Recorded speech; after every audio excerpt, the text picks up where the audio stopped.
good morning! Hagardo Versosa na naman tayo, pero wag nyo na lang yan pansinin. Naglilinis ako, then, ayan, shoutout ko lang yung husband ko na walang okasyon, pero ang sweet. So, look at that guys in our bed. Yan, lagay niya yan. Akala ko kung ano, found out, nilagay niya pala to. Preserve rose daw yan, then it will last for 3 years daw. So, tingnan natin. Akala ko ring. Ano pala, roses. Pero, di ba, nag-effort. Thank you, my love. Dahil ba to manganganak na ako, malapit na ako manganak. So, nakaganyan yan siya, guys. Sa aming bed. So, shout out to Papa Frank. You wanna say good morning? Where's your apple now? Where did you put your apple? Okay. Liliguin ko na to si Francine pero ipapa-breakfast ko muna. Hello guys. Kadugay ba ni Franco eh? Nag-walking ako. Papunta na din ng DM. Hi guys! Good afternoon. Kakawi lang namin. Nag-walking kami ni Frank. Exercise ko.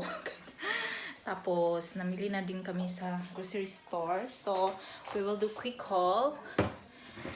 Quick haul tayo guys. Madami-dami itong binili namin para hindi na ako, kasi hindi panic buying pa din. Hindi ako masyadong nag-panic buying ng ibang stuff kasi available pa naman siya sa stores. But I have here stuff. Madami-dami itong shinap namin today. Kasi next, ang dami so big already. So, next month is my paabot date.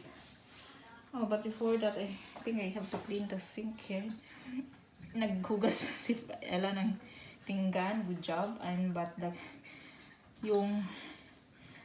Hindi, may mga basa-basa dito. Trapuhan sana ako. So, 3 stores yung pinuntahan namin, guys. 3 stores. And then, 3 stores sa Aldi. Dalawa lang, Aldi at saka sa Russian shop. As usual, ang paborito naming buns. Binibili ko siya ng fresh kasi pag past for 2 days, 3 days, hindi na siya masarap. Then, full corn toast. And pasta. Meron akong pasta dito. Meron ko nasa iba. And I have strawberries. Meron akong ang iba, tinanggalan ko ng box kasi malaki siya ang box. Tapos na sa bag, nag-consume ng space. Pizza baguette. Pizza baguette there. Meron akong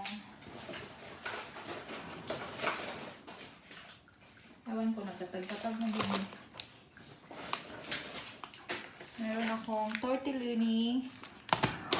Another pasta. May naglilik ata. So, another pasta. Salami. Salami meat. I don't know if some of you knows this, pero sa Europe, ito yung mga nila, meat dito. Pang sandwich. And then, I have ingwa tea. Ingwa in Deutsch, but ginger tea in English.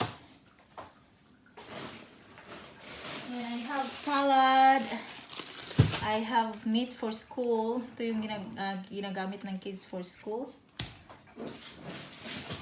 Meron akong cheese. 2 cheese. Cheese para sa sandwich. And then, meron akong sauce, mushroom sauce dito. Meron pa akong stock doon, bumili ulit ako. And then, another sauce, I have 5.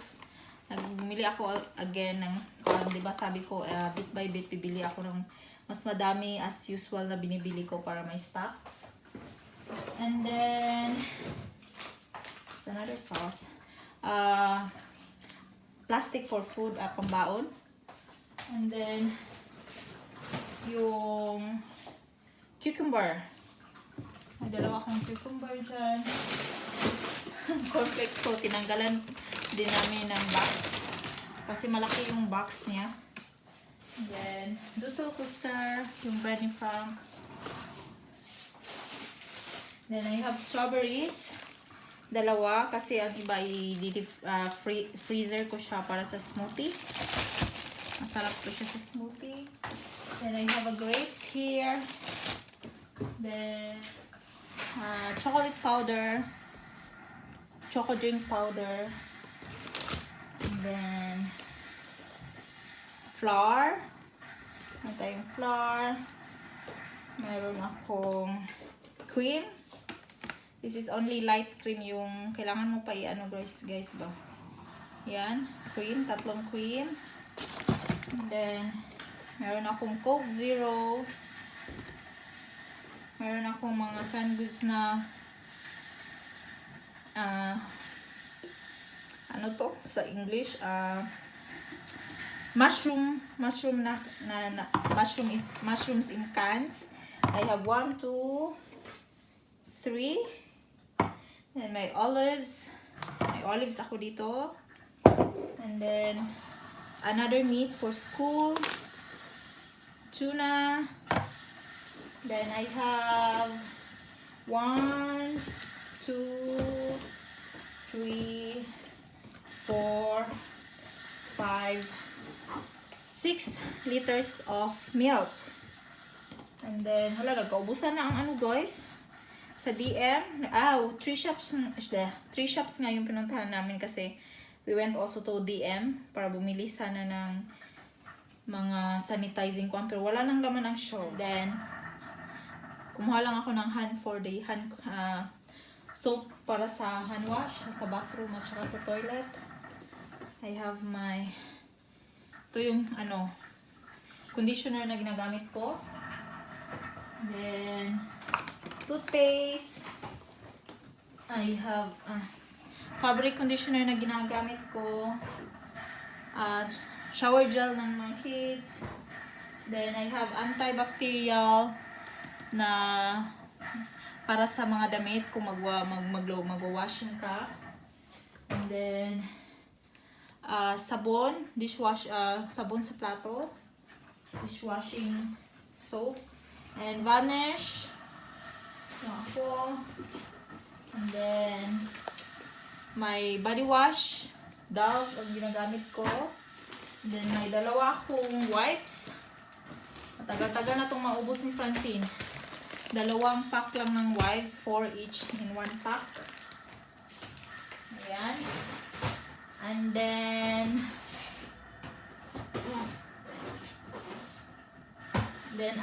nappy. 72 na siya sa isa. Ito yung ginagamit na diaper ni Francine. And then guys, nagpunta kami sa Russian shop. Madami silang mga ganito. Glass noodles. Yung para sa sotanghon. Pumili ako, may 4 ako. And I was thinking, this is good na eh. Kasi paborito ko to eh. Kailan ba expiration ito? 2021. So, I have 4 packs. Mas maganda to siya kasi nakaano oh. So, nagkumuha ako ng 4. 4 nito. And then, yung pansit canton, may pansit canton din sila. Kumuha lang ako ng isa. Kasi ang Russian shop, madami hindi sila yung mga shelf na guys, punong-puno. Walang panic buying. Ito is ano ba to eh? Parang ano to, salami. European food, sausage, I don't know. Salami ata to. Ano ba anong pangalan niyan eh? We'll ask Frank on that. Ayan. And then, bumili din ako sa kanila, sa shop nila, ng yung surimi, chili and oil. So, I was craving for something maanghang. And then, another meat. Ano bang pangalan nito eh? Parang salami to siya eh. Salami ata to. Ayan. Another one. And then, ginger. Laki ng ginger. kinakain to ni Frank eh. Inaano niya sa bread at saka ginagawa ko ding tea, pangsagol sa mga ano-ano. And then this one, meat na to siya guys, na kailangan kong i-separate. Pork meat, mga ano to. Mga sa Russia namin nabili. Hindi siya nakapack by ano siya, pang maramihan siya pag binibili. Mga 4 kilos ata to. So, kailangan ko siyang linisin at saka i-separate para sa freezer, deep freezer ko. So, ayun lang ang ating nabili. Quick haul lang tayo. So, that's it for today. So, ayun nating mga napamili guys. Yung meat ko, anyan. So, ipuput away ko lang yan. Yung iba, lagay sa fridge. Ang iba sa stocks. So, lately, lagi na kami nag-grocery. Pero mga normal usage lang naman to eh. Ay, mga everyday usage ba? So, hindi talaga to stocks guys. Kasi, everyday naman to ginagamit talaga namin. Wala pa akong, hanggang ngayon, wala pang, meron ng pasta sa Aldi. Meron sila doon, may isang box doon. Pero, dalawa lang binili namin ni Frank. And then, ang rice, wala pa din yung jasmine rice. So, ang jasmine rice, ang wala pa din. Then, yung mga toilet papers, wala na din. Pero, it's okay. Makasurvive naman tayo mga Filipina kung walang toilet paper. So, that's all for today. Ang ganda ng sunset. And that's all for today, guys. Thank you all for watching. And I hope to see you again in our next video. Bye-bye. And have a good day, everybody. And God bless you all. And keep safe, everyone, from the coronavirus.